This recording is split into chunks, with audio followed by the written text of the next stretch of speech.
How's it going, everyone? My name is Patrick Burns, and my signature project is focusing on intimate partner violence and what we can do to reduce this.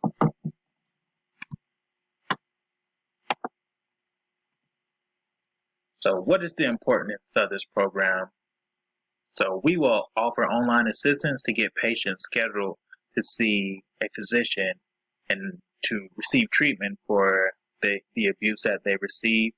And through this, we would partner with our associates at the Partner Against Domestic Violence, and they will also bridge and have resources there and attend therapy sessions and push through all the problems that they were going through at home.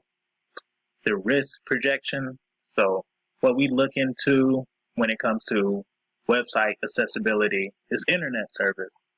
So it's essential for our patients to have internet service, but if they don't, we then will have a phone number that they can call and schedule appointments to come and see one of our physicians.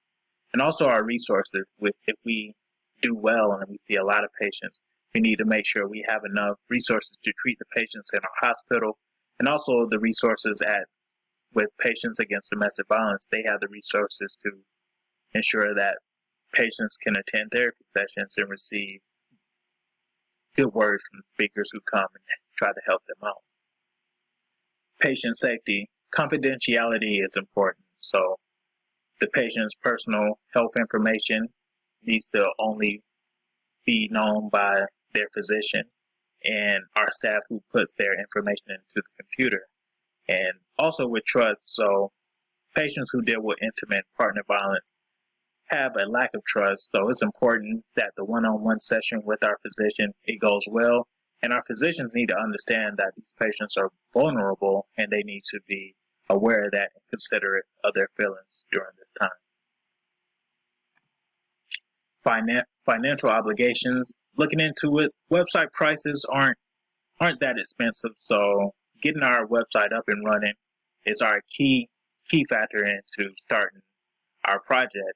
And then looking into replenishing resources. So whatever the physician needs to help treat these patients, we need to make sure that they have enough of those resources to assist our patients with their needs. And the financial obligations with Partners Against Domestic Violence, so the resources that they need. Maybe they need to spend money to reach out to pay speakers who can come in and lead classes for our patients who've gone through intimate partner violence and see how they can improve in their conditions and also help their families out, because we know that with partner violence and domestic violence, the victim is affected, but also the family is affected. If there are kids, they also go through trauma as well. So we need to have resources that they can be able to reach out to and be able to express their feelings and the pain that they felt during this time. And the regulatory procedures. So again, we need to protect the patient's personal health information and only give out information to people that they want us to, so they can have a key person that we can seek out and extend information to help those patients in their time of need. So the failure mode and effective analysis findings, we looked into scheduling appointments and appointment cancellation. So with scheduling appointments, we need to make sure our patients have access to our websites and that they are able to navigate the website, and get to the resources that they need. So with this scheduling appointment, they seek out a physician and they pick a time that is best for them and the physician. And then with that information, our staff, they log that into the computers and set up that appointment on the schedule.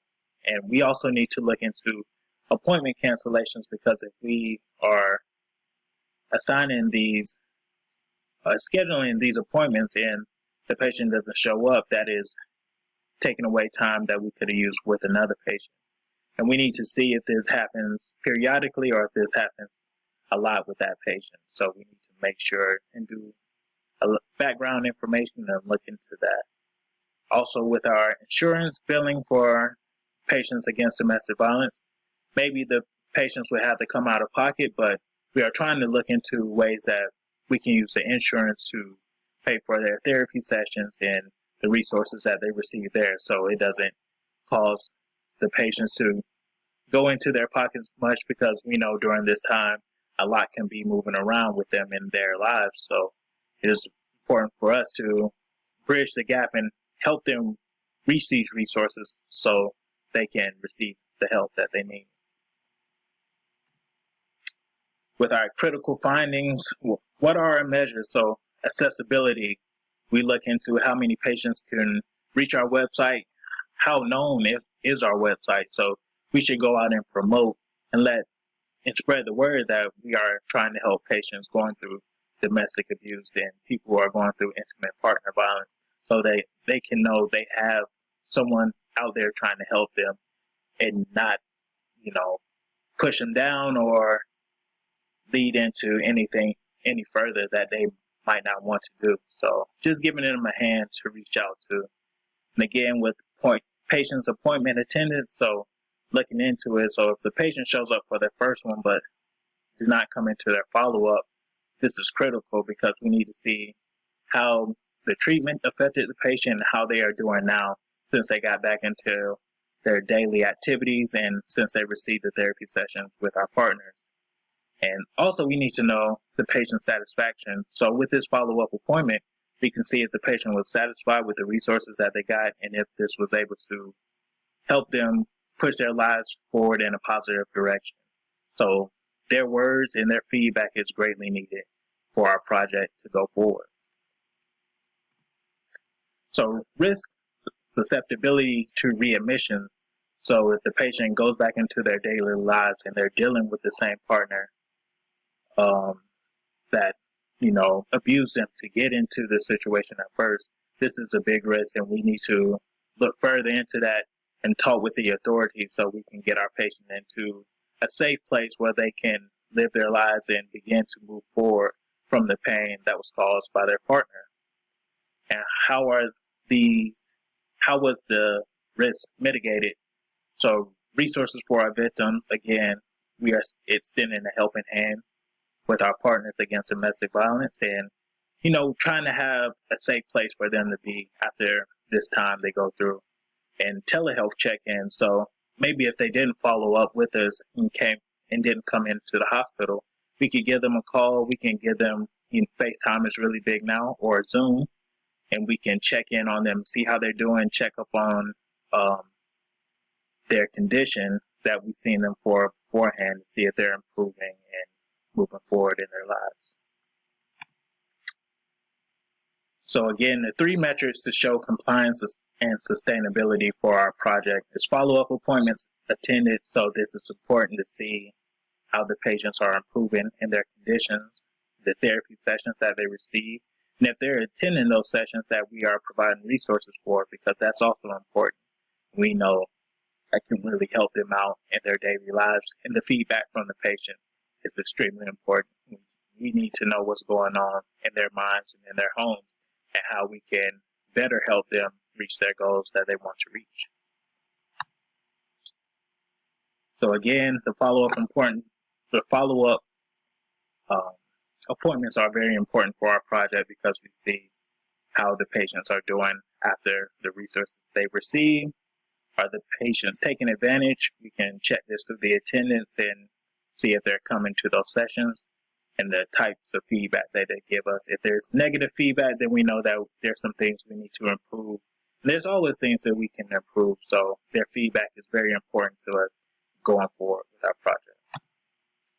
So our graphical display of improvement, first we will reach out to our stakeholders and make sure everything is known. We've given them information, they're giving us feedback on our project, and then we'll cover the budget expenses between the hospital resources and the therapy sessions, and then go over the guidelines for the website accessibility. For our due, we will promote the website on the hospital, then we will schedule patients and schedule therapy sessions. Study what we'll study in our projects: the patient's attendance, the website's accessibility, how easy patients can navigate it, the resources utilized or underutilized, and then the patient's conditions and satisfaction. And lastly, we'll determine what changes need to be made and opportunities for the affected families, and how we can help the extended families that also going through trauma during this time. Lastly, our state process map. So again, this is just giving us a diagram of the patient scheduling their appointments, coming to the appointments, receiving the resources, receiving treatment, receiving the billing through their insurance. Again, our last step with this, we want our patients to be role models. So maybe going back and helping with those therapy sessions and telling their story and how, patients can improve their lives through the resources and through taking advantage of, the good things that come their way through this project. Lastly, why is this project important to me? Because especially in America today, we read about domestic violence, intimate partner violence. It seems like every day. So I just want to have a resource where we can help those people, help those families, and get them back on the right page, because, things go wrong every day, but we want to be a bright spot in the world. Who benefits from the process? The victim, obviously, they will benefit, and then their family will help them out as well. And then future projections. So again, we want our patients to come back and be able to be role models and be able to endorse our projects to show that this benefited them. This was a positive step in the right direction. Here are my references. I thank you for watching this presentation. Have a good one.